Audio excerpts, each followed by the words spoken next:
السلام علیکم جی، میرا نام علی امام ہے اور آج میں پہنچا ہوں ادارہ تسلیمیات۔ جی ہاں، بہت سارے آپ لوگوں کے سوالات تھے کہ جی یہ ادارہ کیا کرتا ہے اور یہاں پہ کیسے ہم آ سکتے ہیں، کیا معمولات ہیں تسلیم رضا بھائی کے، اور بہت سارے سوالات ہیں جو آپ کی طرف سے مجھے آئے ہوئے ہیں، اور آج ہم ملاقات کریں گے جناب محمد تسلیم رضا صاحب سے۔ تو آئیے ہم ان سے ملتے ہیں۔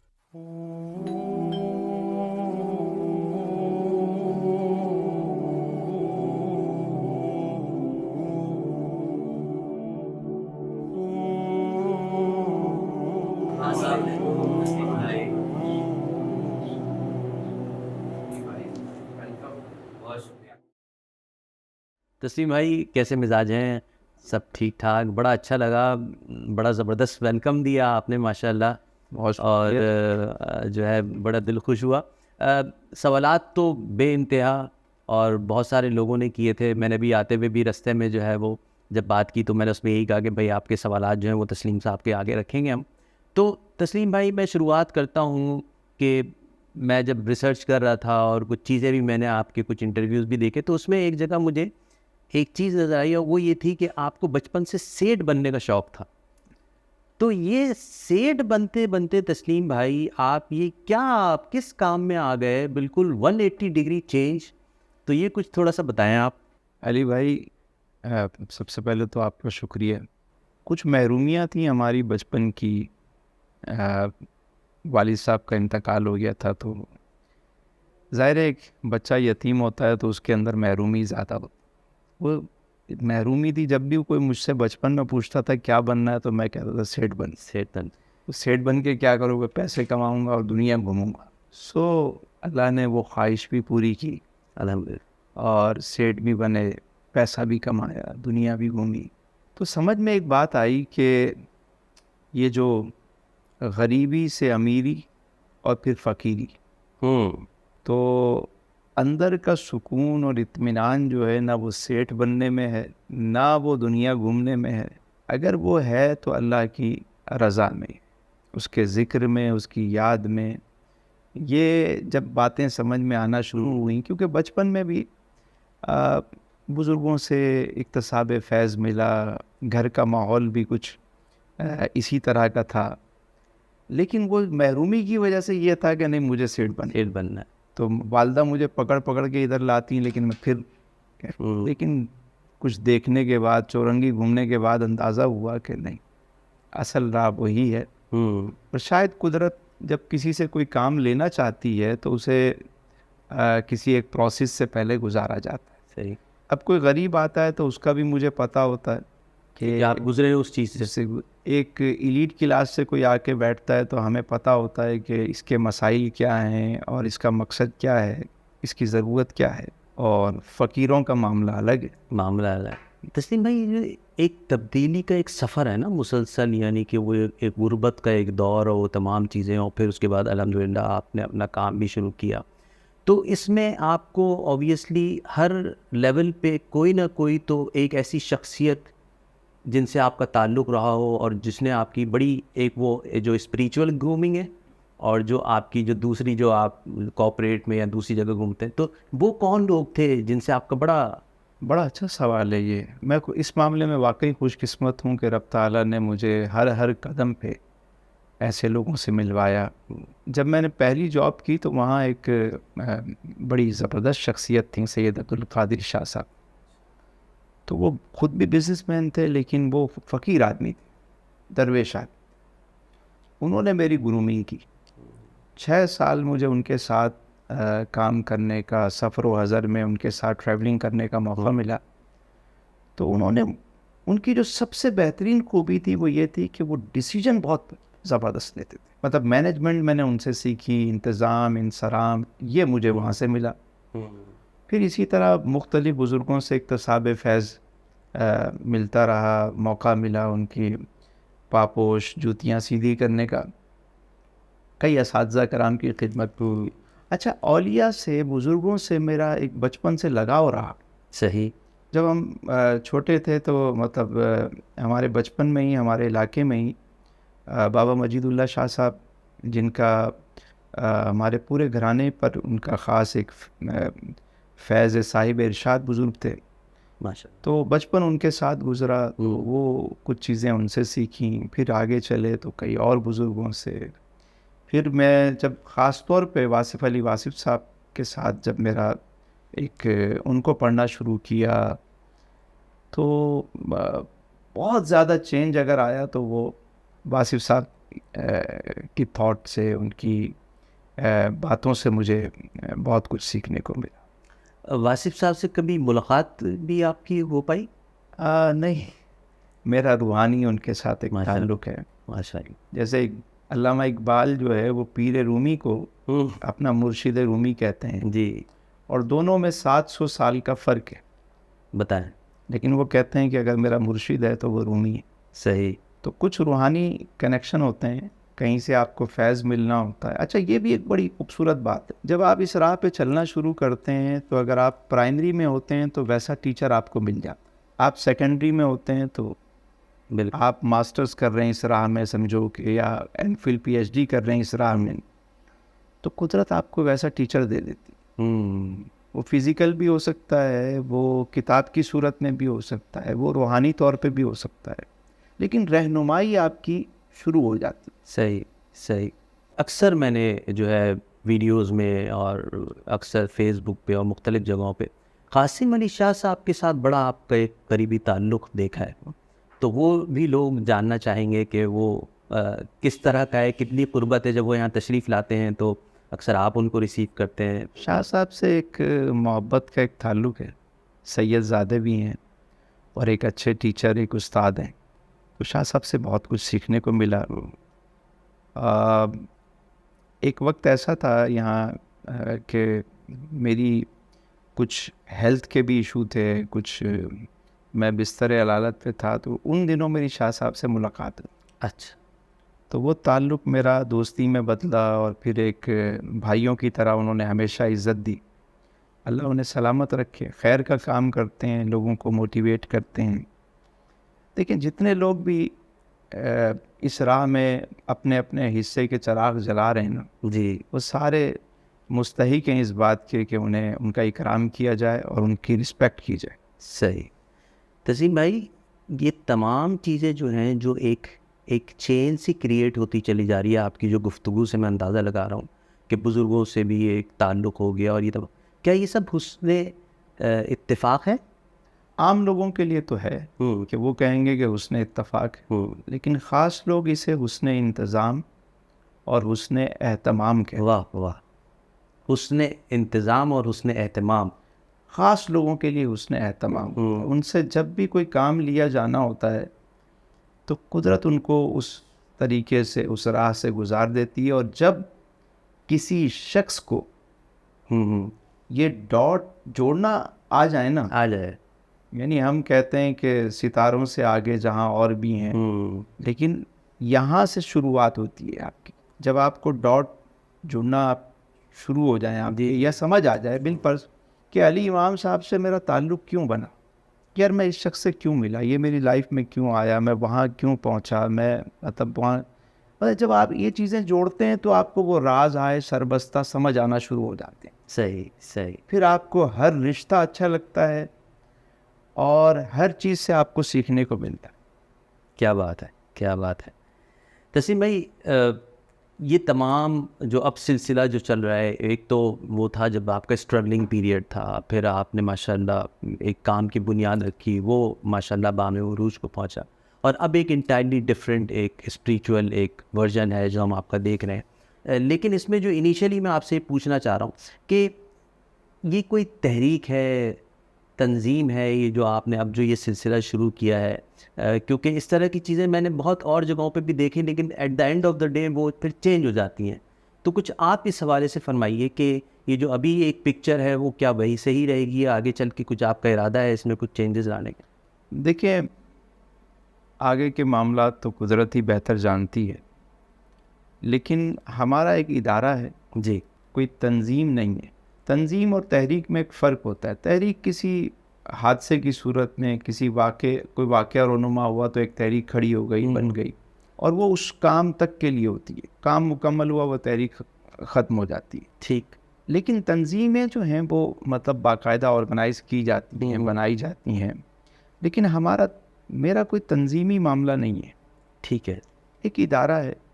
میں نے اپنے بزرگوں کو دیکھا تو مجھے ایک چیز سمجھ میں آئی کہ ان کے ہاں تنظیمی معاملات اس طرح سے نہیں ہوتے تھے. وہ کہتے تھے تنظیم کے معاملات یہ ریاست کے. وہ ایک ڈیرا بناتے تھے اپنا، خانقاہ ہوتی تھی جسے عام طور پہ کہا جاتا تھا، جی. وہاں بیٹھ جاتے، آنے والوں کے لیے لنگر حاضر ہوتا، کتھارسس کرتے، لوگوں کی باتوں کو سنتے اور انہیں کوئی تسبیح، کوئی دعائے خیر کر دیتے ان کے لیے. ان کا یہی معمول تھا. بزرگوں نے کوئی بڑی بڑی تنظیمیں نہیں بنائی. انہوں نے ایک جگہ بیٹھ گئے اور جو آنے والے کو خوش آمدید اور جانے والوں کے لیے راہ گزر ہے تو وہ اپنے حصے کا کام کر کے چلے گئے. کیونکہ جب آپ تنظیم بناتے ہیں، بڑے اس پہ لے کے جاتے ہیں، تو پھر آپ کو اتنے وسائل چاہیے ہوتے ہیں، پھر اس کے لیے بے شمار چندہ چاہیے، پھر آپ کو ہر جگہ جا کے ہاتھ پھیلانا پڑتا ہے. تو بزرگوں نے کبھی ان چیزوں کو پسند نہیں کیا. میرے حساب سے، میری ذات سے جو میں کر سکتا ہوں اپنی باؤنڈری میں رہتے ہوئے، جو مجھ سے ہو سکتا ہے کر کے چلے جائیں. یہ جو آپ کا ایک جو ادارہ تسلیمیات ہے یہ پلس آپ کا بزنس ہے، اب ان دو انٹائرلی ڈفرینٹ ڈومین کے اندر ایک تو آپ ماشاء اللہ کام کر رہے ہیں، اس کو دیکھ رہے ہیں، فیملی کو کیسے وقت دیتے ہیں؟ اور کچھ اپنی فیملی کے حوالے سے بھی آپ بتائیے گا، لوگ جاننا چاہتے ہیں. اللہ کا شکر ہے کہ اللہ نے بہت اچھی فیملی دی. مسز ہیں، بچے میرے ماشاء اللہ 3 بچے ہیں، 2 بیٹیاں ہیں، ایک بیٹا ہے. بیٹا اب کام بھی دیکھتا ہے، ساتھ میں ہاتھ بٹاتا ہے. اور ایک اچھی میں جتنا شکر ادا کروں کہ گھر والوں نے مجھے یہ موقع دیا. ان کاموں میں ان کی معاونت بھی رہتی ہے تو مجھے کافی سپورٹ مل جاتی ہے کہ میں چونکہ اتنا ٹائم گھر پہ بھی نہیں دے پاتا، لیکن وہ 12 جتنا وقت بھی ہو اسے قبول کر لیتے ہیں. یہ اتنا بڑا کام ہے تسلیم بھائی. اکثر میں نے یہ دیکھا ہے کہ جو لوگ اس کے کرتا دھرتا ہوتے ہیں، جو اس کو چلا رہے ہوتے ہیں، اون کر رہے ہوتے ہیں، اور خاص طور پہ جو ادارہ تسلیمیات جو ایک کام کر رہا ہے، تو اس میں کیا آگے چل کے کچھ آپ نے سوچا ہے یا کچھ ذہن میں ہے کہ کیا آپ کے صاحبزادے ایز اے جانشین اس کو آگے کنٹینیو کریں گے، یا آپ نے کوئی اور اس میں اسٹرکچر بنایا ہوا ہے کہ جس کے تحت؟ لیکن جو اہل ہو، ہمارے یہاں بزرگان دین کے طریقے جو ہے وہ بالکل مختلف ہے. انہوں نے اہلیت کو اہمیت دی ہمیشہ. اہلیت کو دیکھیں، حضرت خواجگان حضرت معین الدین چشتی اجمیری رحمۃ اللہ علیہ نے جی حضرت قطب الدین بختیار کاکی رحمۃ اللہ علیہ کو جانشین بنایا. جی کوئی آپ کی وہ اولاد میں سے نہیں. بالکل. حضرت قطب الدین بختیار کاکی رحمۃ اللہ علیہ نے حضرت بابا فرید کو جانشین بنایا. وہ کوئی ان کے اولاد میں سے نہیں تھے. صحیح ہے. ٹھیک ہے. تو حضرت بابا فرید نے حضرت نظام الدین اولیاء حضرت صابر پاک کو اپنا جانشین بنایا. کوئی اولاد میں سے نہیں تھے. اولاد اگر اہل ہو تو وہ منصب اس کا بنتا ہے، ورنہ جس کا منصب ہو وہ آ کے خیر کا کام کرے. اور یہی اولیاء کا طریقہ رہا. ایک اللہ والے تھے، ان کے پاس ایک شخص آیا تو آپ نے اس کو خلافت بھی دے دی، اجازت بھی دے دی، ساری چیزیں. اور تو وہ جو کافی عرصے سے خدمت پہ تھے وہ کہنے لگے کہ واہ صاحب، ہم تو ایک عرصے سے آپ کی جوتیاں سیدھی کر رہے ہیں، آپ کی خدمت کر رہے ہیں، مطلب ایک اجنبی آیا، آپ نے اس کو نواز دیا، اور ہم تو برسوں سے ہیں. تو آپ نے فرمایا کہ اس شخص کے پاس چراغ بھی تھا، چراغ کے اندر تیل بھی موجود تھا. میں نے تو صرف اس کو ایک شعلہ دکھایا، ہر چیز لے کے گھوم رہا تھا. کیا بات. بزرگوں کے یہاں یہ طریقہ رہا کہ جس شخص کی قابلیت ہوتی ہے اس کو وہ صاحب نظر ہوتے تھے، دے دیتے تھے. یہ تو اب ہمارے یہاں ہے نا کہ جناب والا یہ فلاں صاحب کا یہ ہے تو فلاں صاحب کا یہ ہے. تو ایک ہمارے یہاں سیاست میں بھی اور خانقاہی نظام میں بھی اب وہ موروثی سیاست جو ہے نا وہ آ گئی. اور یہی وجہ ہے کہ وہ مقصد کو چھوڑ کے ضرورتوں کے پیچھے پڑ گئے، دنیاوی چیزوں کے پیچھے پڑ گئے. تسلیم بھائی، آپ کی شخصیت میں جو ایک چیز جو میں نے بھی محسوس کی اور جو مجھے بھی لوگوں نے جو ہے وہ جو جنہوں نے سوالات کیے اس میں یہ چیز مینشن تھی باقاعدہ کہ آپ یہ ضرور پوچھیے گا کہ ایک تو محمد تسلیم رضا یہ نام کس نے رکھا، نمبر 1. نمبر 2 یہ کہ ہم نے اکثر ناموں کے اثرات شخصیت پہ دیکھے ہیں، تو وہ جو تسلیم و رضا کی جو ایک کیفیت ہے، جو وہ ایک دھیما پن ہے، جو ٹھہراؤ ہے، کیا یہ شروع سے ہی ہے یا یہ اب جا کے گریجولی یہ ڈیولپ ہوا ہے؟ یہ میرا نام تو محمد تسلیم تھا. ہمارے ایک قبلہ شہر کراچی کی بڑی معروف روحانی شخصیت حضرت علامہ مولانا محمد الیاس صاحب قادری دامت برکاتہم عالیہ، تو بابا جی سے میں ملنے گیا تو پوچھا کیا نام ہے. عمر تھی میری کوئی 18-19 سال ہوگی. تو میں نے کہا جی محمد تسلیم. تو فرمانے لگے کہ تمہارا نام تسلیم اور رضا ہونا چاہیے، واہ، تمہارا نام تسلیم اور رضا ہونا چاہیے. پھر فرمانے لگے، شعر پڑھا انہوں نے کہ ہزاروں میں 72 تن تھے تسلیم و رضا والے، حقیقت میں خدا ان کا تھا اور یہ تھے خدا والے.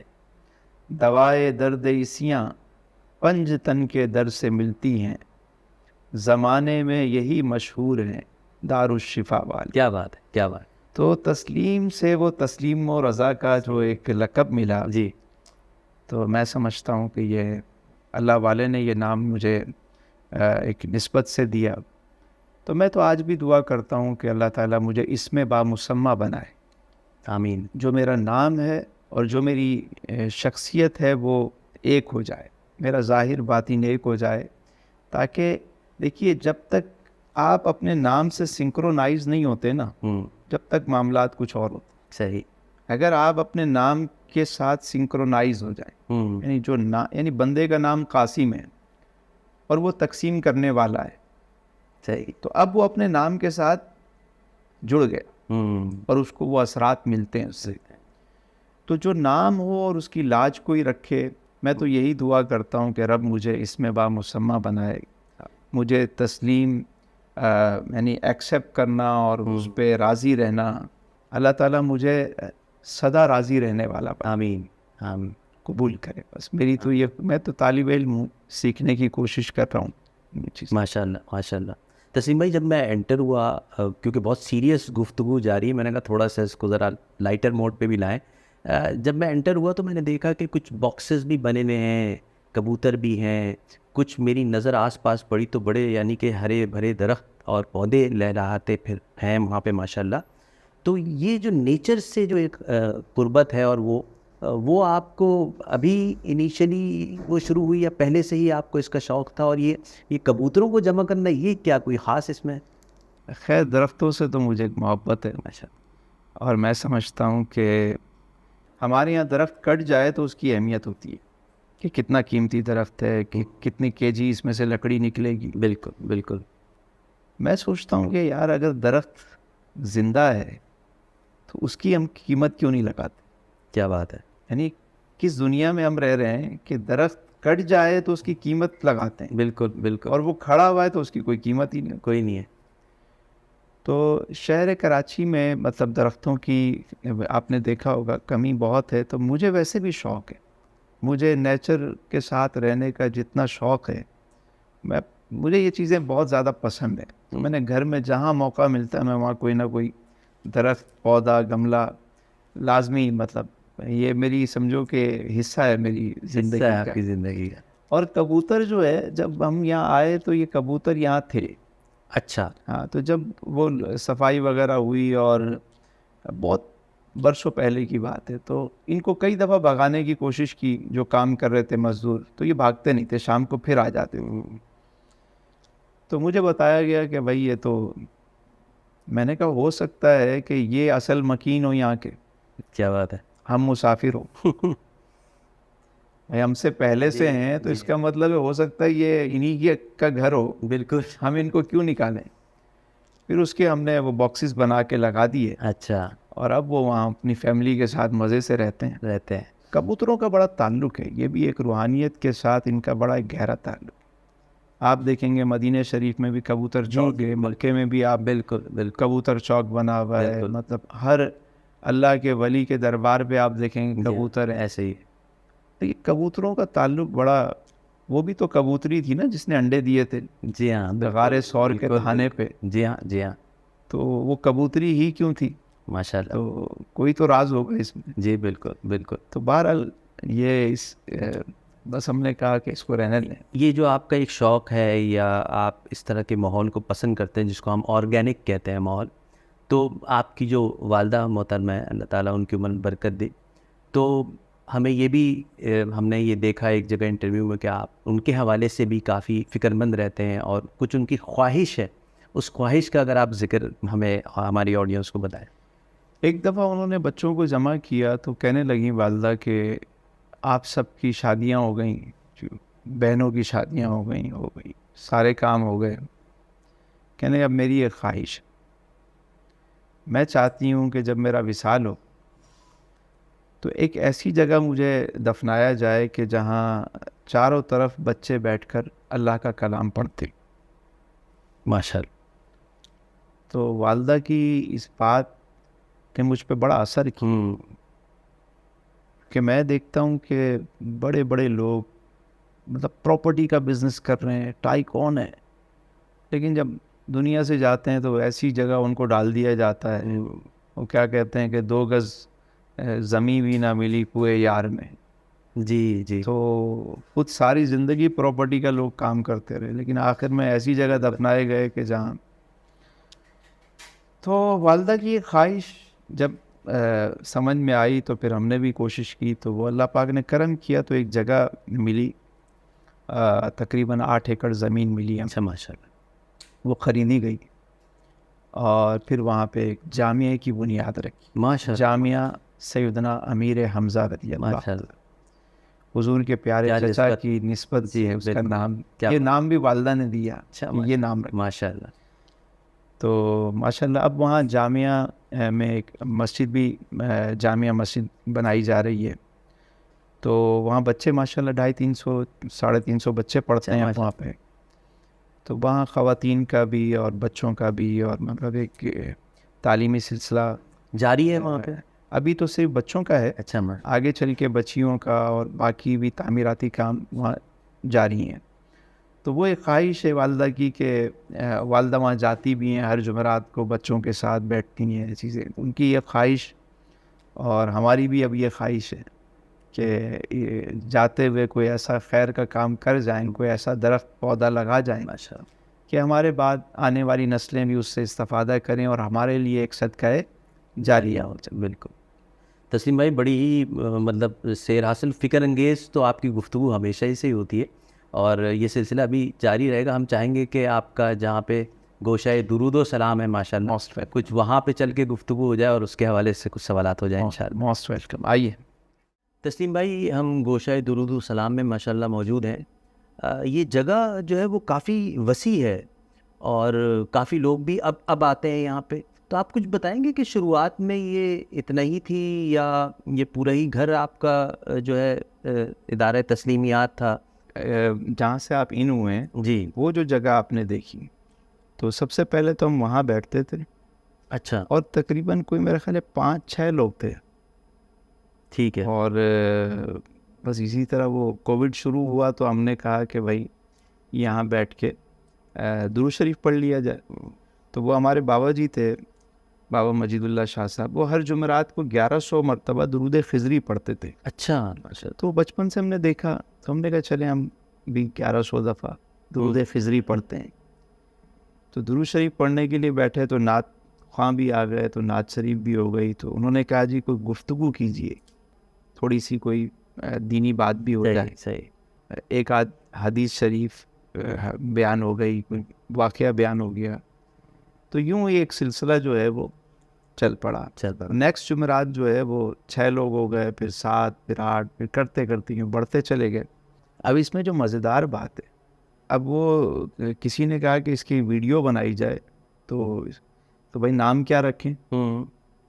تو پتہ چلا کہ تسلیمیات رکھتے ہیں. تسلیمیات کیسے؟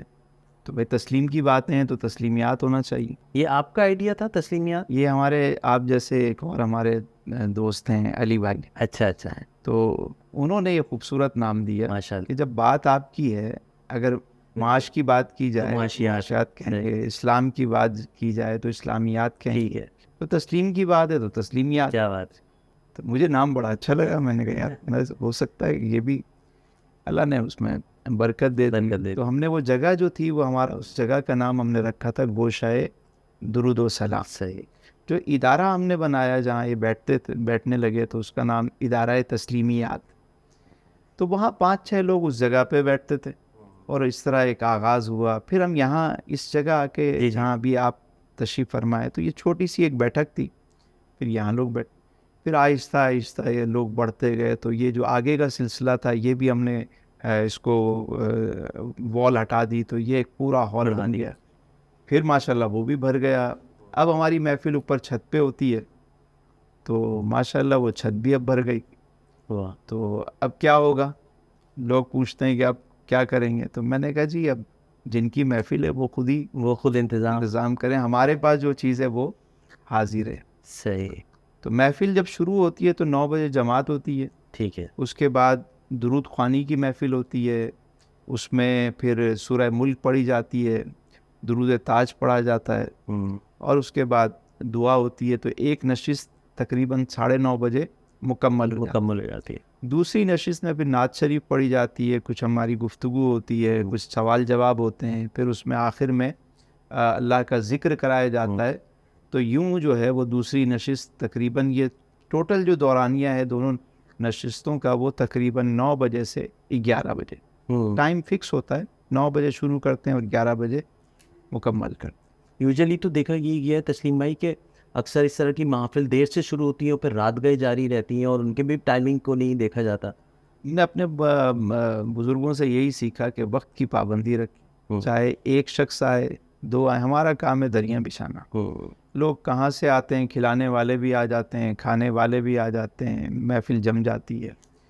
تو ہمارا جو مقصد ہے وہ ٹائم پہ شروع کرنا, ٹائم